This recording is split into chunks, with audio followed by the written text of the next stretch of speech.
नमस्कार प्रणाम गोर लगे छी। हम छी रवि कौशल, उपस्थित छी अहाँ सबके बीच यूट्यूब चैनल रवि कौशल के जरिए।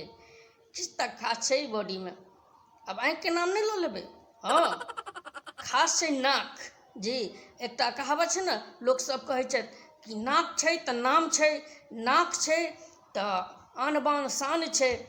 हाँ, और अहाँ के बुझल है 1000 साल से हम सब नाक के कते कष्ट दऽ रहल छी, नहीं बुझल है ना।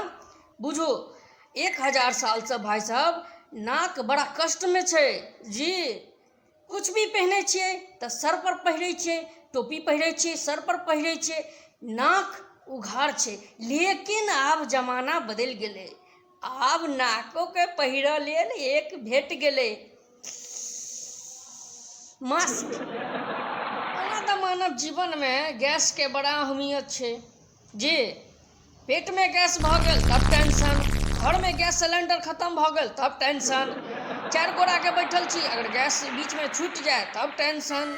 यानी भैया पूरा जीवन में टेंशन टेंशन। तो अपने सब टेंशन नहीं लिया, हंसत रहूँ मुस्कुरात रहूँ। हमारे चैनल के सब्सक्राइब करूँ, लाइक करूँ, शेयर करूँ। धन्यवाद।